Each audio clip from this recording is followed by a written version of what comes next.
Dime, ¿a qué parte del Perú has viajado con tu música? Bueno, mayormente empecé por la zona donde quizás, como dicen ahí, es profeta en su tierra. Así es. Empecé viajando a Ayacucho, Huamanga, Huanta, Huancayo, Arequipa. Últimamente se ha vuelto un lugar, ha recepcionado de una manera que yo no me esperaba mi trabajo como artista, a Bancay, Apurímac, Andahuaylas, el norte del Perú, Huamachuco, sí. Santiago de Chuco, La Libertad.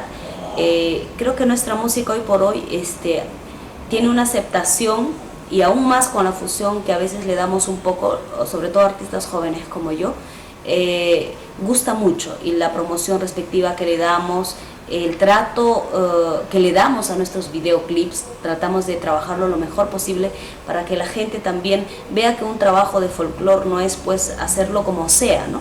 Es hacer un buen trabajo, que ellos lo puedan recepcionar bien y apreciar también, porque hacer folclore no solo es música, es toda una integración de todo, es danza. Era un artista de coyuntura, no era artista de trayectoria, pero estaba con todas las ganas del mundo de demostrar lo que me gusta hacer, ¿no? Y bueno, tuve la oportunidad de estar en Maryland y Virginia en el año... Anécdotas. ¿Qué anécdotas has tenido en tu trayectoria artística? Uy, anécdotas. Una de ellas. Cada viaje tenemos una anécdota, sí, ¿no? Entonces, ¿sí?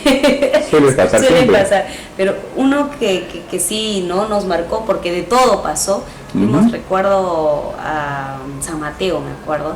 Era un evento de corrida y a la vez musical. Pero nadie predijo pues que la lluvia llegaría de repente, ¿no? Todo ya estaba organizado, todo el evento, la gente estaba entrando para poder espectar una tarde de corrida, ya. Y de repente, como es un campo abierto el ruedo, empezó a llover, y bueno, tuvieron que sacar el equipo.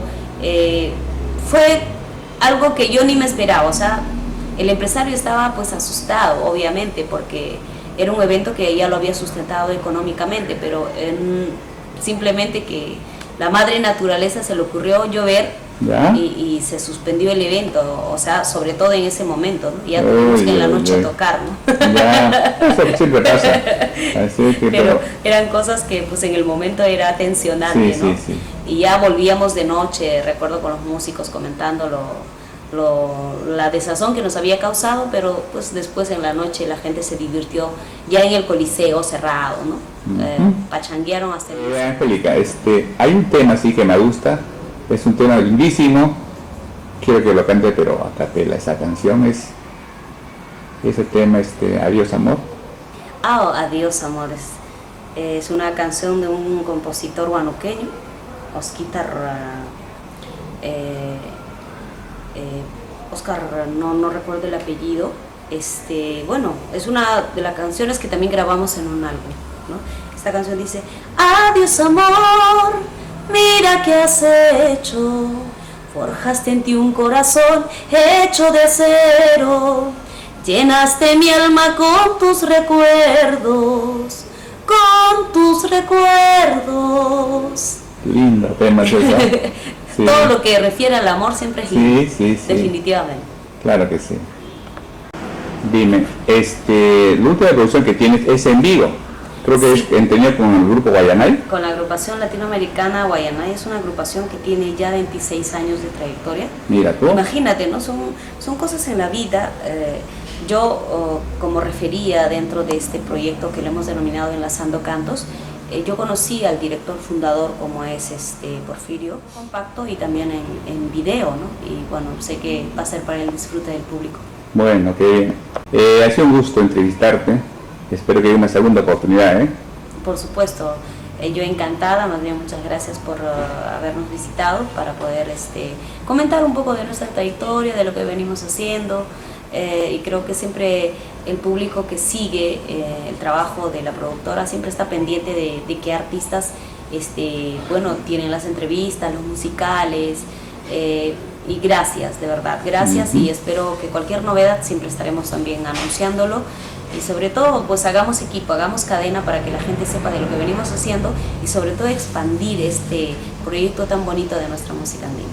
Gracias a ti, Angélica. Y bueno, quiero agradecer a la la producción Creagen el tener esa delicadeza, ese entusiasmo de poder visitar a donde están los artistas y mostrar lo que vienen haciendo, ¿no? Entonces yo agradezco así a mi tío querido, a Genaro, de esta productora Creagen, y espero que no sea la única oportunidad de poder charlar, conversar. Habrá otras más para comentar los proyectos que se vienen, porque Angélica María siempre tiene a su público pendiente de lo que viene haciendo, y me considero una artista que siempre está innovando, un artista que siempre está dando propuestas musicales, y bueno, lo hago con todo el cariño porque es lo que más me gusta hacer y me apasiona lo que hago como intérprete. Bueno, qué bien. Hasta la oportunidad, ¿eh? Nos vemos. Gracias.